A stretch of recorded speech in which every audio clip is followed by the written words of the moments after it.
Welcome to dream TNPSC. இன்றைக்கி நம்ம என்ன பார்க்க போகிறோன்னா 19 ஏப்ரல் 2021 நடந்த தமிழ்நாடு ஹார்டிகல்ச்சர் சர்வீஸ் எக்ஸாமோட கொஷின் பேப்பர் மேக்ஸ் தான் பார்க்க போகிறோம். வாங்க ஸ்டார்ட் பண்ணலாம்.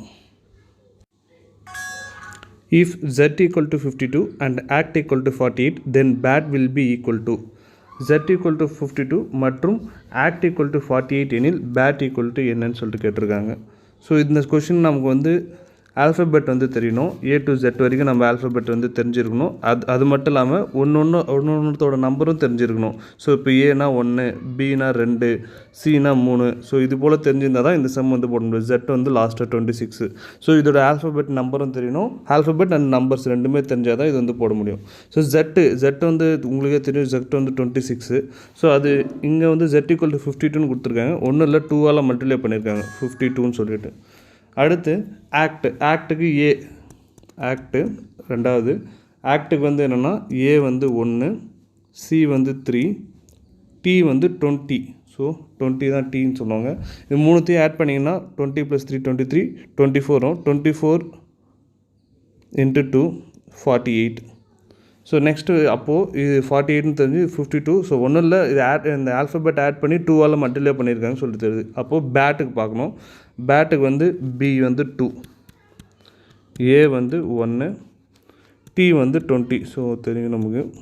அப்படி இது மூணுத்தையும் ஆட் பண்ணிங்கன்னா 3 23. ஸோ 23 × 2 46. ஆன்சர் வந்து 46 தான் ஆன்சர். ஸோ நெக்ஸ்ட் கொஷின் போகலாம். நெக்ஸ்ட் கொஷின், இங்கே ஒரு சீரீஸ் கொடுத்துருக்காங்க. அந்த சீரீஸ்க்கு how many such a consonants are there in the above sequence, each of which is immediately followed by a number and immediately preceded by a vowel. So அதே தமிழில் இங்கே ஒரு sequence கொடுத்துருக்காங்க. மேலே உள்ள தொடரில் உள்ள உறுப்புகளில் அந்த உறுப்புக்கு முன்னால் ஒரு உயிர் எழுத்தும் அந்த உறுப்பை தொடர்ந்து ஒரு எண்ணும் வரக்கூடிய மெழுத்துக்களின் எண்ணிக்கையை காண்க. ஸோ ஒன்றும் இல்லை, இந்த கொஷின் நம்ம ஸ்டார்ட் பண்ணுறது முன்னாடி வவுல்ஸ்னால் என்னென்னு தெரியணும், கான்சனன்ட்ஸ்னால் என்னென்னு தெரியணும். ஸோ வவுல்ன்றது ஒன்றும் இல்லை, AEIOU. ஸோ இதுதான் நீங்கள் வந்து இங்கிலீஷில் படிச்சிருப்பீங்க, கிராமரில் படிச்சிருப்பீங்க. இதான் வவுல்ஸ்ன்னு சொல்லுவாங்க.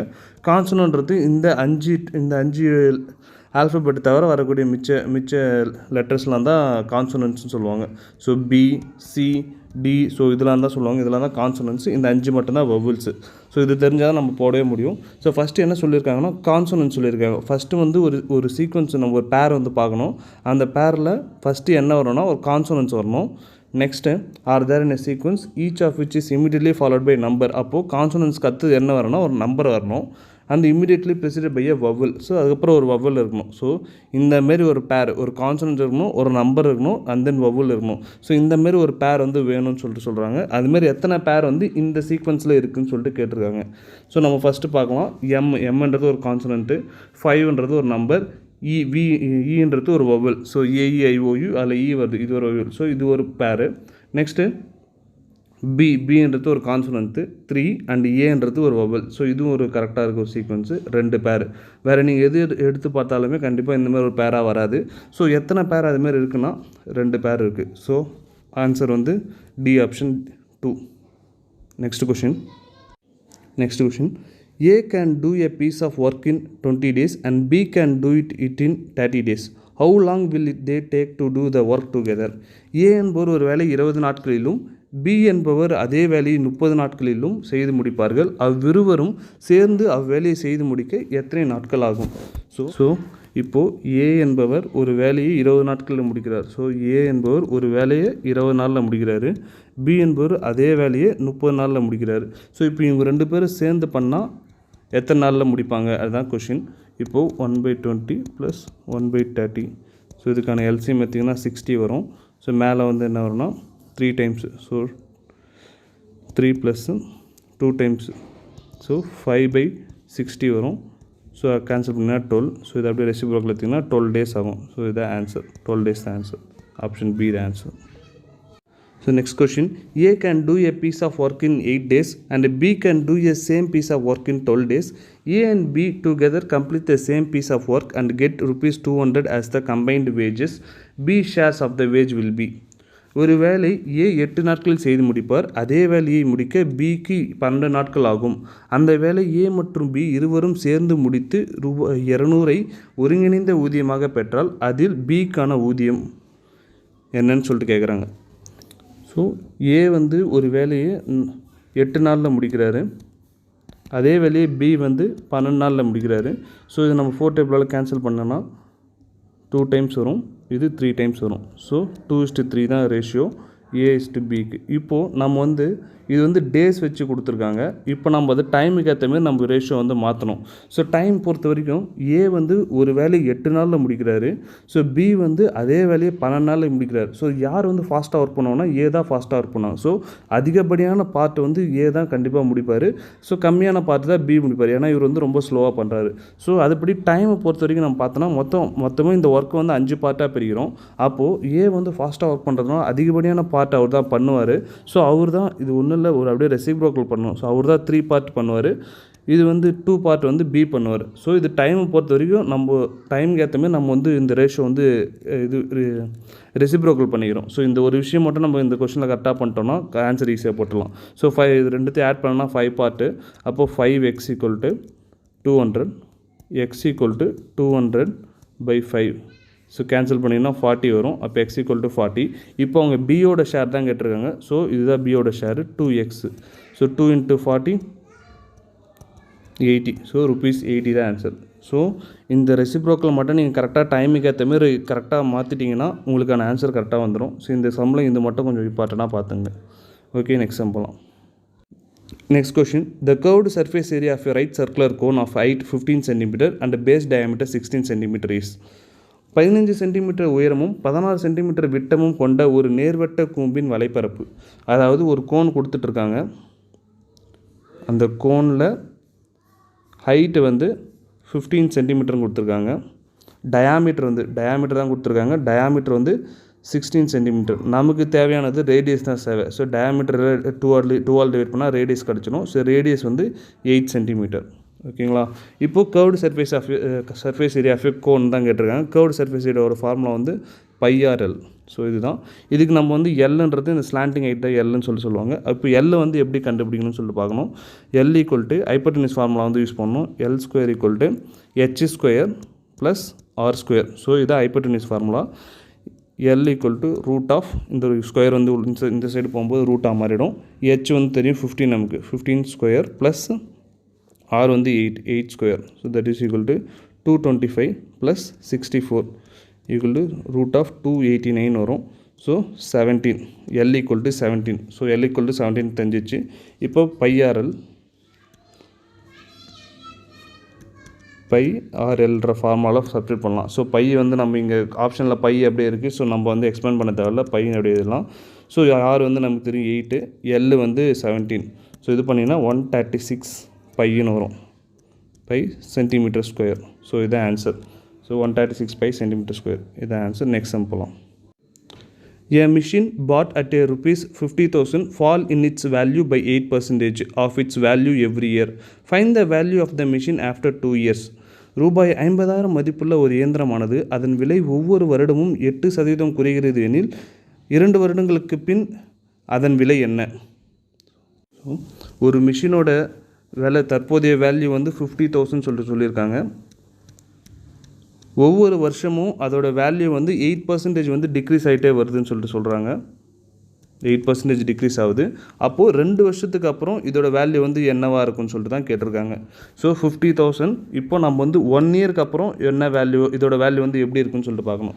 ஸோ அப்போது 8%, 50,000ல் 8% வந்து என்னென்னு கேட்டால் 10% வந்து 5,000, அப்போது 4,000 வரும். ஸோ 4,000, 50,000ல் இந்த 4,000 வந்து நம்ம மைனஸ் பண்ணணும். மைனஸ் பண்ணிங்கன்னா 46,000. ஸோ 1 இயருக்கு அப்புறம் வந்து இதோட வேல்யூ வந்து 46,000 இருக்கும்.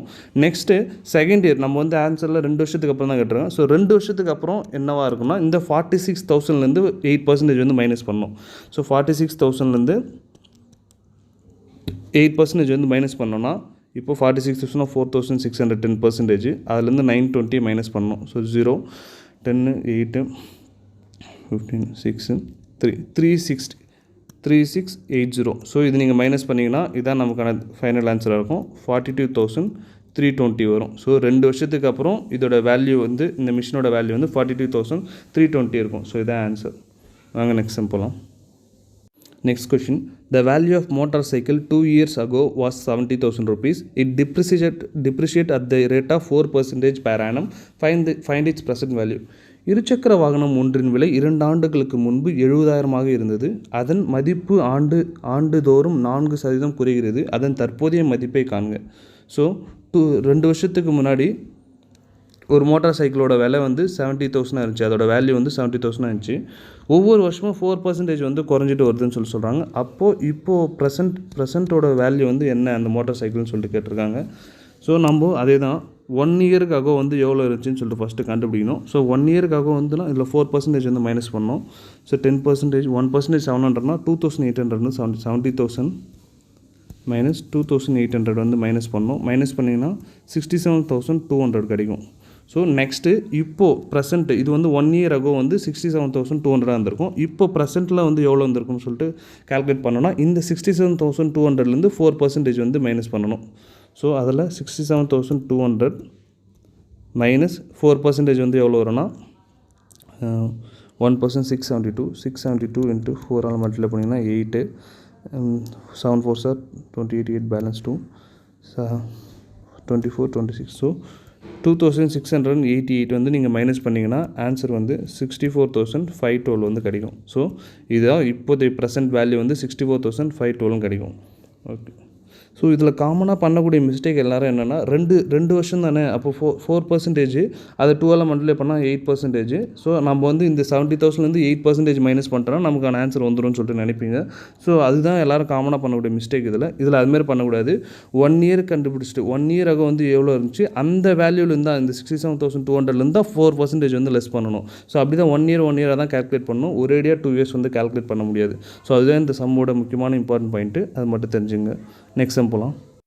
A sum of rupees 46,000 was lent out at simple interest at the end of 1 year 9 months. The total amount was 52,440. Find the rate of interest per year. அசல் 46,000 ஆனது ஒரு ஆண்டு 9 மாத காலத்திற்கு பிறகு தனி வட்டி மூலம் மொத்த தொகையாக 52,440 உயர்ந்தது எனில் வட்டி விகிதம் காண்க. ஸோ இது வந்து பிரின்சிபல், இது வந்து சிம்பிள் இன்ட்ரெஸ்ட் மெத்தடு. பிரின்சிபல் இதோட சிம்பிள் இன்ட்ரெஸ்ட்டோட ஃபார்முலா வந்து PNR/100. So simple interest equal to PNR/100. Simple இன்ட்ரெஸ்ட்டுன்றது எவ்வளோ வந்து இன்ட்ரெஸ்ட் வந்து இன்க்ரீஸ் ஆகிருக்கு. ஸோ 46,000ன்றது பிரின்சிபலுக்கு அப்புறம் இந்த ஃபைனல் வேல்யூ ரெண்டுத்துக்கான டிஃப்ரென்ஸ் தான் சிம்பிள் இன்ட்ரெஸ்ட்டாக வந்திருக்கு. 6,440. ஓகேங்களா. P வந்து நமக்கு தெரியும், பிரின்சிபல் வந்து 46,000. ஸோ n வந்து என்னென்னா நம்பர் ஆஃப் இயர்ஸ்ன்னு சொல்லுவாங்க. இங்கே வந்து 1 இயர் 9 மந்த்துன்னு கொடுத்துருக்காங்க. 1 இயர் 9 மந்த்தை நான் மந்தில் கன்வெர்ட் பண்ணால் 21 மந்த்தாக வரும். ஸோ 1 இயருக்கு நம்ம வந்து 12 மந்த்து, நம்ம வந்து 1 இயராக தான் எழுதணும். ஸோ 12 மந்த்தாக வரும். இதை கேன்சல் பண்ணிங்கன்னா 3 டேபிளில் வந்து 7 4. ஸோ 7/4 தான் வரும். n = 7/4. இப்போது ரேட் ஆஃப் இன்ட்ரெஸ்ட். ஸோ இங்கேருந்து இந்த பிரின்சிபல் அமௌண்ட் வந்து இவ்வளோ இன்ட்ரெஸ்ட் ஆகி 52,440 வந்திருக்கு. அப்போ எந்த இன்ட்ரெஸ்ட் ஆஃப் ரேட்லேருந்து போட்டுருந்தால் இந்த வந்துருக்குன்னு சொல்லிட்டு தான் இந்த கொஷினே கேட்டிருக்காங்க. ரேட் ஆஃப் இன்ட்ரெஸ்ட் தான் கேட்டிருக்காங்க. ஸோ ஆர் வந்து அப்படியே போட்டுக்கலாம். ஸோ 100. ஓகேங்களா. இது நீங்கள் கிராஸ் மல்டிப்ளை பண்ணி கேன்சல் பண்ணிங்கன்னா ஆன்சர் வந்து 0000. இது கேன்சல் பண்ணிட்டு கிராஸ் மல்டிப்ளை பண்ணணும். கிராஸ் மல்டிப்ளை பண்ணால் 644 × 4 divided by 46 × 7. ஸோ நம்ம இப்போ இதை கேன்சல் பண்ணோன்னா 14 முறை வரும்.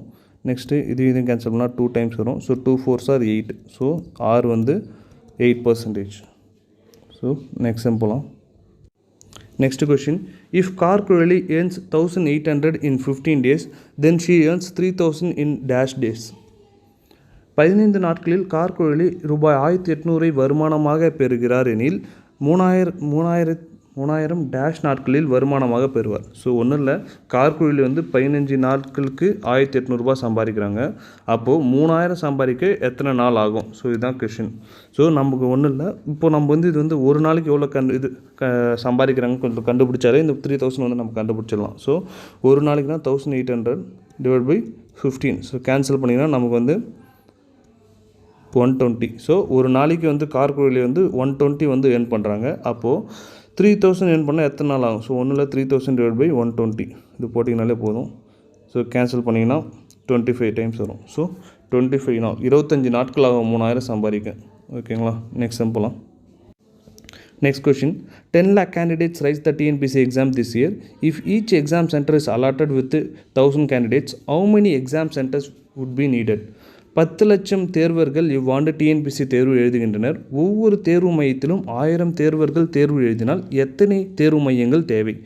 ஒன்றும் இல்லை, 10 லட்சம் ஸ்டூடெண்ட்ஸு, ஸோ 10 லட்சம் கேண்டிடேட்ஸ் வந்து எக்ஸாம் எழுதுகிறாங்க. ஒவ்வொரு சென்டர்லேயும் 1000 ஸ்டூடெண்ட்ஸ் வந்து அலாட் பண்ணுறாங்க. ஸோ இது போல் ஒவ்வொரு சென்டர்லையும் 1000 பேர் அலாட் பண்ணால் எத்தனை சென்டர்ஸ் வந்து தேவைப்படும் கேட்குறாங்க. ஒன்றும் இல்லை, 1000 டிவைட் பண்ணனா போதும், 1000 சென்டர்ஸ் தேவை.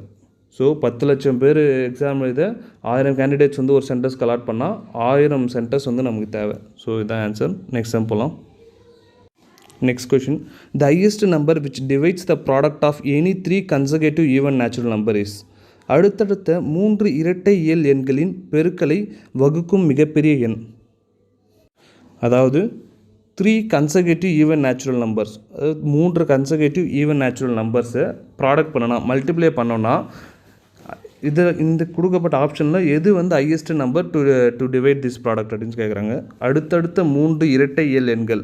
ஸோ அடுத்தடுத்து நம்ம ஏதாச்சும் ஒரு இரட்டை எண்கள் எடுத்துலாம். நான் வந்து 4, 6 × 8 வந்து எடுக்கணும்னு வச்சுங்க. ஸோ அடுத்தடுத்த ஈவன் நம்பர் நீங்கள் எந்த ஆர்டர் வேணால் எடுத்துக்கலாம், எந்த ஈவன் நம்பர் வேணால் எடுத்துக்கலாம், ஆனால் கன்சர்வேட்டிவாக இருக்கணும். ஸோ 4, 6, 8 இல்லை 10, 12, 14. ஸோ இந்த போல் கன்சர்வேட்டிவாக இருக்கணும். நான் வந்து இதை சால்வ் பண்ணுறேன் பாருங்கள். 8 6 are 48, 48 4s are 192. So 48 4s are 192 வருது. இப்போ 192 வந்து டிவைட் பண்ணக்கூடிய இதில் ஹையஸ்ட் நம்பர் வந்து எதுன்னு சொல்லிட்டு பார்க்கணும். ஸோ 2ஆலையும் ஆகும், 4ஆலையும் ஆகும், 8ஆலையும் ஆகும், பட் ஹையஸ்ட் நம்பர் 16ஆலையும் ஆகும். ஸோ இங்கே கேட்டது வந்து ஹையஸ்ட் நம்பர் தான் கேட்டிருக்காங்க. ஸோ நமக்கு வந்து 16ஆல் இந்த நம்பர் வந்து ஆகிறதுனால ஸோ 16 தான் ஆன்சர். ஹையஸ்ட் நம்பர் கேட்கவே 16. இது லோவஸ்ட் நம்பர் கேட்டிருந்தோம்னா 2ன்னு கூட சொல்லலாம். ஓகேங்களா. ஸோ இதுக்கு ஆன்சர் வந்து 16 தான். நெக்ஸ்ட் சம் போகலாம். A competitive exam paper has 100 questions for which 1 mark will be awarded for each correct answer and half mark will be deducted for every wrong answer and 1/4 mark will be deducted for non-answering. Find the total marks scored by a candidate who's answered 88 questions of which 61 are correct. 100 வினாக்கள் கொண்ட ஒரு போட்டித் தேர்வில் சரியான விடையளிக்கும் ஒவ்வொரு வினாக்கிற்கும் ஒரு மதிப்பெண் வழங்கப்படுகிறது. தவறான விடைக்கு அரை மதிப்பெண் கழிக்கப்படுகிறது. மேலும் விடையளிக்காத கேள்விக்கு 1/4 மதிப்பெண்கள் கழிக்கப்படுகிறது. ஒரு தேர்வர் 88 வினாக்களுக்கு விடையளித்தார். அவற்றில் 61 வினாக்களுக்கு சரியான அளித்திருக்கிறார் எனில் அவர் பெறும் மதிப்பெண் எவ்வளவு?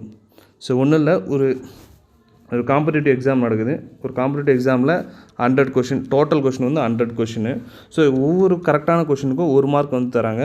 ஸோ ஒரு தப்பான கொஷின், ஸோ அட்டன் பண்ணி நீங்கள் அந்த கொஷின் வந்து தப்பாக அட்டன் பண்ணியிருந்தீங்கன்னா அதுக்கு ½ மார்க் டிடெக்ட் பண்ணுறாங்க. நீங்கள் அட்டன் பண்ணாமலே விட்டுட்டு இருந்தீங்கன்னா அதுக்கு 1/4 மார்க் வந்து டிடெக்ட் பண்ணுறாங்க. ஸோ டிடெக்ட் பண்ணுறனா கழிக்கிறாங்க. ஓகேங்களா. இப்போ அதுதான் கொடுத்துருக்காங்க. இப்போது 100 கொஷின்ஸ் வந்து 100 கொஷின்ஸு, அதில் 88 கொஷின் வந்து ஒருத்தர் அட்டன் பண்ணியிருக்காங்க. ஸோ 88 கொஷின் வந்து அட்டன் பண்ணியிருக்காங்க. அதில் 61 வந்து கரெக்டு. ஸோ 61 வந்து கரெக்டாக பண்ணியிருக்காங்க. அண்டு 12 கொஷின் வந்து அட்டன் பண்ணலை. ஸோ இதிலே நமக்கே தெரியும் 88 கொஷின் அட்டன் பண்ணிக்கிறாங்கன்னா 12 கொஷின் அட்டன் பண்ணலை. ஓகேங்களா. இப்போது அப்படியே ஒரு சீக்வன்ஸாக எழுதுங்க. 61 கொஷின் கரெக்டு. ஸோ 61 கொஷின் கரெக்ட்னா அதுக்கு வந்து 1 மார்க் கொடுப்பாங்க. கண்டிப்பாக 1 மார்க்கு மைனஸ், ஏன்னா நம்ம வந்து இதுலேருந்து மைனஸ் தான் ஆக போகுது. தப்பான கொஷினுக்கு ½ மார்க் வந்து மைனஸ் பண்ணுவாங்க. ஸோ 88ல் 61 போச்சுன்னா மிச்சம் 27 கொஷின் ராங்காக ஆன்சர் பண்ணியிருக்காங்க. அப்போது 27 × 1/2 மைனஸ் 12 கொஷின் ஆன்சர் பண்ணாமல் விட்டுருக்காங்க. ஸோ 12 × 1/4. ஸோ இது நீங்கள் சால்வ் பண்ணிங்கனாலே இந்த சம் வந்து முடிஞ்சிருச்சு. ஸோ இது கேன்சல் பண்ணிங்கன்னா 3 13.5. ஸோ ரெண்டுத்தையும் மைனஸ் பண்ணிங்கன்னா -16.5ன்னு கிடைக்கும். ஸோ 61 - 16.5 வந்து மைனஸ் பண்ணிங்கன்னா 44.5ன்னு கிடைக்கும். ஸோ 44.5 தான் ஆன்சர். ஸோ நெக்ஸ்ட் சம் போகலாம். So next question 2 4 12 48 240. நெக்ஸ்ட்டு வந்து என்ன வரும்னு சொல்லிட்டு கேட்குறேன் இந்த சீக்வன்ஸில். ஸோ ஒன்றும் இல்லை, 2ஆல் மல்டிப்ளை பண்ணியிருக்காங்க. ஸோ 2ஆல் மல்டிப்ளை பண்ணதுனால 4 வந்திருக்கு. நெக்ஸ்ட்டு இதை 3ஆல் மல்டிப்ளை பண்ணியிருக்காங்க. ஸோ 12 வந்திருக்கு. இதை 4ஆல் மல்டிப்ளை பண்ணியிருக்காங்க. 48 வந்திருக்கு. அப்போது நெக்ஸ்ட்டு இது 5ஆல் மல்டிப்ளை பண்ணதில் 240 வந்திருக்கு. ஸோ நெக்ஸ்ட்டு இது பண்ணால் 6ஆல் மல்டிப்ளை பண்ணோன்னா நமக்கான ஆன்சர் வந்து வந்துடும். அப்போ 240 × 6ஆல் மல்டிப்ளை பண்ணிங்கன்னா 1440. ஸோ இதான் ஆன்சர். ஸோ நெக்ஸ்ட்டு இந்தமாரி சீக்வன்ஸ் வந்து கொடுத்துருந்தாங்கன்னா ஒன்று ஆட் பண்ணியிருப்பாங்க, இல்லை மல்டிப்ளை பண்ணியிருப்பாங்க, இல்லை டிவைட் பண்ணியிருப்பாங்க, இல்லை மைனஸ் பண்ணியிருப்பாங்க. இந்த 3 கான்செப்ட் வச்சு நீங்கள் யோசிச்சினாலே நமக்கான ஆன்சர் வந்து ஈஸியாக கண்டுபிடிச்சிடலாம். எந்த சீக்வன்ஸில் வந்து போகிறாங்கன்னு நம்ம ஈஸியாக கண்டுபிடிச்சிடலாம். ஓகேங்களா? தேங்க்யூ. நெக்ஸ்ட்டு இதோட ரிமைனிங் சம் வந்து பார்ட் 2 வீடியோவில் போடுறேன். ஸோ எதனா டவுட்னா கமெண்ட் பண்ணுங்கள். பிடிச்சிருந்தா சப்ஸ்கிரைப் பண்ணுங்கள். தேங்க்யூ.